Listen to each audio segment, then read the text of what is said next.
Mr. Fry, welcome. So tomorrow is the 6th of June. It's Swedish National Day. It's a day when we celebrate Sweden and with barbecues and celebrations. Everyone has the day off. Well, not everyone, but the people that work at the state-run liquor, beer, and wine stores have off. So if you ever want to see Scandinavians return to their Viking berserker nature, just go to the state-run liquor, wine, and beer store around closing time before National Day. It's quite a show, and it's free.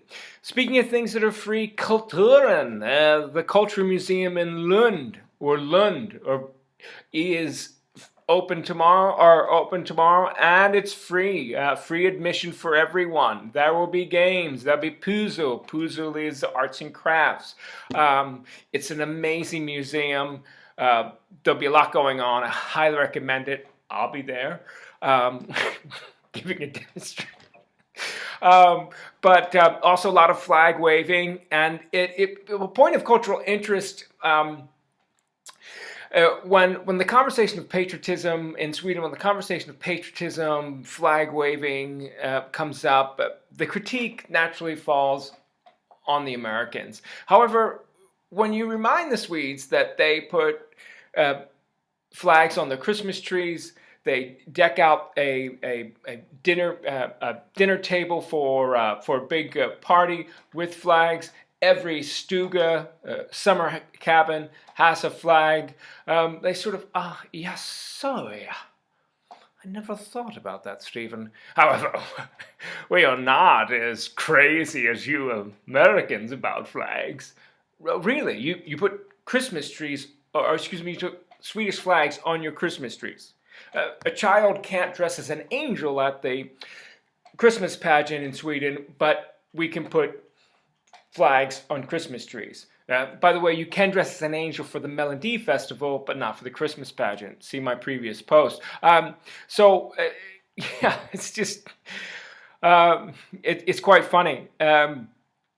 Also, the 6th of June, as an American living in Europe, I can't help but acknowledge the anniversary of the D-Day Allied invasion of Normandy.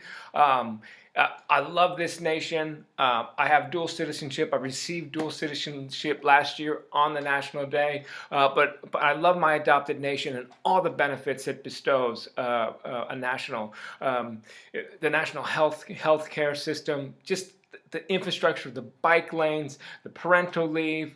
It is an amazing society, one to be proud of. But as an American living in Europe, I have to say that I am proud of the sacrifice that the Americans made so many years ago during the Normandy invasion. Also, along with the Austrians, Belgians, Canadians, Czechoslovakians, the French, the Greek, the Dutch, the New Zealanders, the Norwegian, the Poles. I hope I've got everyone that contributed to that, and everyone that lost their lives beginning this to wrestle Europe from the grips of fascism. So as an American, I'm very proud of that, and I have to acknowledge that. Just to give you this interesting story, a friend of mine that was living in Europe many years ago took his children to the Euro Disney in Paris. While waiting in a line to get on a ride, the attendant said to him, "Do you speak French?" And my friend said, "No, I'm sorry, I do not." And the man responded with, "What a tragedy." And my friend looked at him and said, "Sprechen die Deutsch?" or "Sprechen die Deutsch? Do you speak German?" "No, of course not." My friend looked at him and said, "You are welcome." So on Swedish National Day, I wish you a happy Swedish National Day tomorrow. Tomorrow, raise a glass of aquavit, listen to some ABBA, eat some meatballs, go to IKEA. It's probably open in the US. Fly your flag. But also take a moment to remember the sacrifices made on this day many years ago. So here from Sweden.